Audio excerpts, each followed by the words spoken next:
What's up, everybody? Marvel the Cross 316 back with another comic book flashback. Today we are looking at Ultimate Spider-Man issue number 28. Today's title is Sidetracked, and today we're going to be looking at the first appearance of the Rhino. So we got a great issue to look at. We're going to be looking at the first appearance of the Ultimate Universe version of the Rhino. And so we got here right now, we're at Midtown High School. We have Peter Parker. He's studying for his science class. We see that Mary Jane Watson, who, as we finally find out now, is a well-established, this is pretty known by now, that Mary Jane and Peter Parker are a couple now. They're boyfriend and girlfriend. And so here comes Mary Jane, and she has to get Peter's attention. It's something serious going on. And he's like, geez, MJ. She said, come on. And he's like, what are you talking about? What's going on? And then she says, did you bring your costume to school? He said it real, quiet like. And this is what's going on in town right now. This is what's going on. Just destruction all over the place. This humongous monster, the Rhino, tearing the city apart.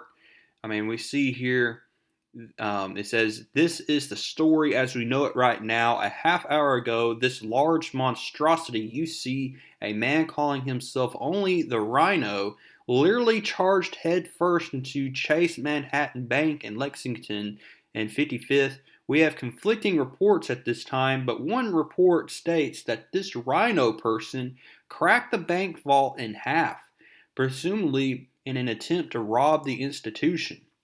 The police arrived on the scene and have been at the standoff you see before you. What you are seeing now is live footage. Oh my goodness. Did you see that? The Rhino, oh my. And so he is just destroying everything. And we see that Peter's looking at this and he's like, crap. He said, this is going on right now. Mary Jane says, yes, this is going on now. You need to go. And so let's go ahead and dive on into today's story.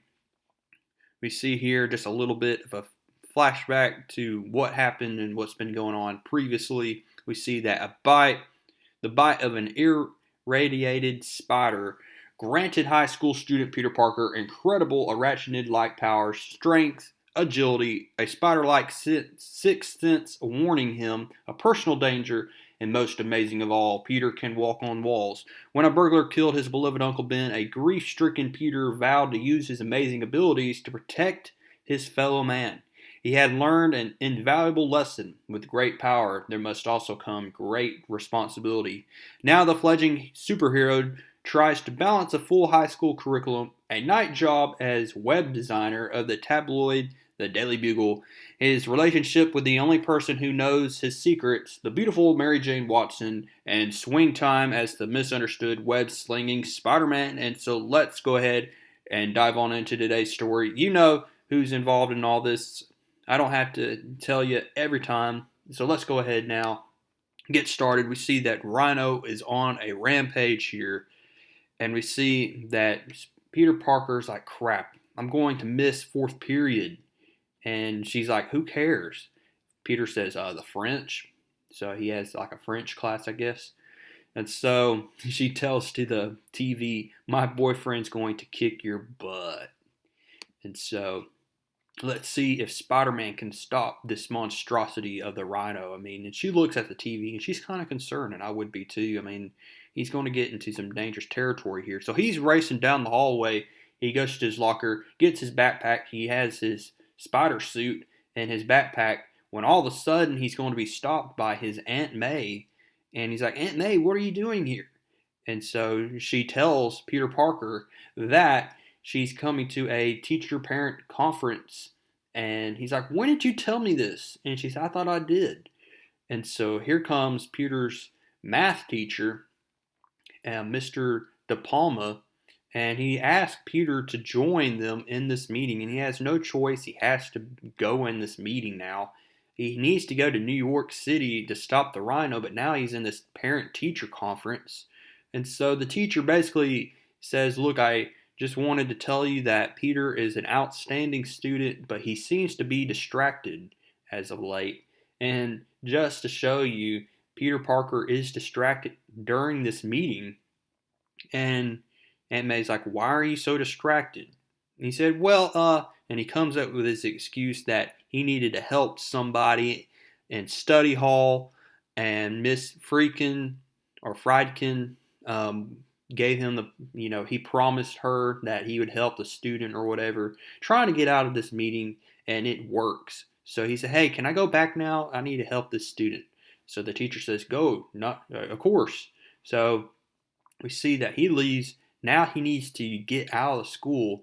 Then he's going to run right into the principal, or it looks like maybe it's the principal or one of the teachers here.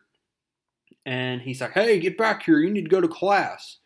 We see Peter Parker then goes to the cafeteria. He notices what's going on this TV here, as this lunch lady is cleaning the dishes here, and we see that the Rhino is continuing to destroy the city. So now she's, "Hey, you're not supposed to be back here." So Peter Parker goes through the back entrance, and while he's walking, he notices someone crying. It just so happens to be Gwen Stacy here. She's crying her eyes out for a reason. The reason is that we find out that her mom is threatening to leave her home. And she says that she hates everybody that she lives with. The mom says this. And she's just so grieved about this. She doesn't have anybody to confide in. And she's like, "Go ahead, Peter. Just walk away. Leave like everybody else." Peter's in this predicament now. He needs to go, change to Spider-Man and stop the Rhino. But he also wants to be there for his friend Gwen Stacy. And he's like, "Look, I'm sorry. Maybe I can meet with you after school sometime. I'm sorry, I need to go." And she said, "It's fine, Peter. It's fine. Just go." And so we see here that Peter Parker is still trying to get out of school here. Mary Jane's like, "Peter?" And he's like, "I know." And it's, "You're still here?" Peter says, "I know. I'm trying. This place is like a..." She said, "Go. That freak tossed a bus into a Starbucks." And then he said, "Look, Gwen is over there near the dumpsters. You need to go talk to her." And she's like, "What?" And Peter's like, "Yes, go talk to her. I had to leave her, but you need to go see her." And she said, "Oh my gosh, she is such a drama queen." So Peter is walking, and then he gets hit by the football here. And of course, it just so happens to be Flash Thompson. Peter picks up the football, throws it, and it lands right on top of the school building, the top of the roof. So now Flash Thompson's like, "You're a dead man." So now all of his buddies are chasing Peter Parker, and Peter Parker dives into this bush, and then they're like, "Where did he go?" And now we see that he finally is going to change to Spider-Man, swing and get to the area where all of this destruction is taking place. And he's like, "Oh my goodness, I'm coming, I'm coming." And we see that by the time he arrives, Iron Man is the one that stops the Rhino here. And so the Ultimate Iron Man makes his first appearance in this Ultimate Spider-Man title, which is pretty cool. And so we see that it was one bystanders like, "Where were you 10 minutes ago?" Spider-Man's like, I. It's like, "Well, at least I tried." And so up next, we're going to be seeing an imposter. What's that all about? We'll have to find all this out as we continue this series. I'm just so glad that y'all are showing so much support for this series. This again, I love making these videos. So go ahead, give this video a like, comment down below what you liked about this video, subscribe if you have not, and I will see y'all in the next one.